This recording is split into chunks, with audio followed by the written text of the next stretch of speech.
Are you looking for credit repair, collection removal?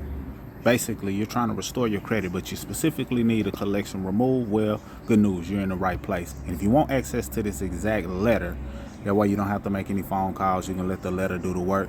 Comment letter down below and I'll let you know how to access it. Like this video and share it with somebody else who you feel may benefit. Let's dive straight in. So we're dealing with the FDCPA, which is the Fair Debt Collection Practices Act, and we're using the code 809B 15 USC 1692GB. Look that up just so you can have some homework for yourself, and that way you can use it to your advantage and have an understanding of how and why it works. Now, when you're using this letter, of course, you don't need to put the FDCPA 809B at the top. I just left it there so I can let you know what code we're using, because this is not about lying or denying anything. This is about using the laws that are already in place to protect you and I as consumers. That being said, if you understand the codes associated with how they violated your rights or done some things that may have been unlawful, now that gives you legal legs to stand on in the event that you need to sue going forward. That being said, let's dive in. So the first part of the letter consists of your name, your address, and date. You fill that in accordingly.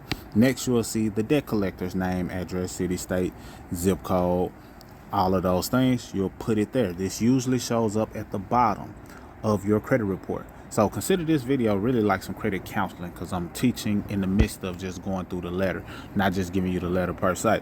But it's usually at the bottom of your credit report. When you pull your credit report and you scroll to the very bottom, you usually see all of the entities who you had some type of open account with, whether it was an account that you opened up yourself or some other type of suspicious account that got opened up, because they tend to do that as well in the form of collections.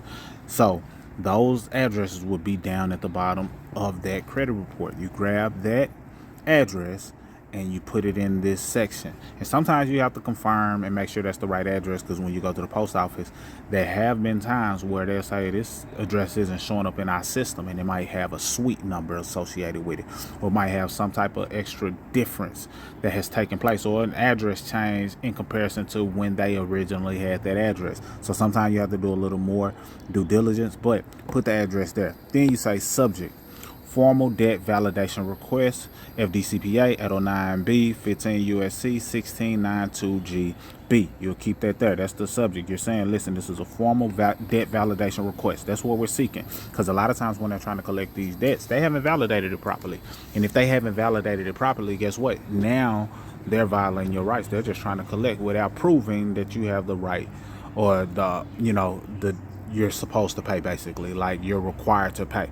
So you want them to prove that they have that. So start it off. To whom it may concern, I'm writing in response to your collection notice regarding the account identified as, and you'll put the account number as it shows up on your credit report, and then or the reference number. Usually it may have a few numbers and some X's alongside of it, but you put it in as it appears. Don't give anything extra.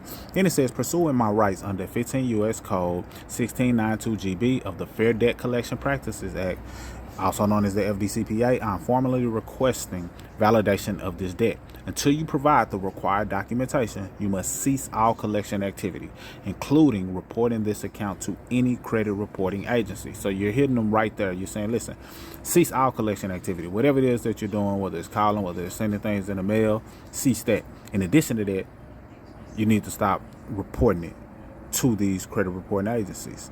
That's a key piece. You definitely don't want to change that. I know sometimes people have the tendency to change certain letters. I get it, but you want to keep that type of lingo in there because it serves you well. Then it says, under this federal statute, you are legally required to provide, number one, a copy of the original signed contract or agreement bearing my signature, a full itemization of the debt, including the original amount, any interest, fees, and payments applied, proof that you are legally authorized to collect on this debt, including the chain of assignment from the original creditor to your agency. That's the kicker. That 3, the chain of assignment. See, this is showing that they have been properly assigned the debt in the first place. A lot of times they're not showing this or proving this. So they need to provide this. And this is critical. I've used the chain of assignment lingo in letters and gotten items deleted off a client's credit report. If you need help with getting your credit restored, or you need somebody to send off the letters on your behalf, let us know. We can assist you in that area, but this equips you if you want to do it yourself. Either way, fine with me. I just want you to get some success, however you want it. That being said, it says you are not permitted to continue collection efforts or report this debt to any third party, including credit bureaus, until this validation is provided in full.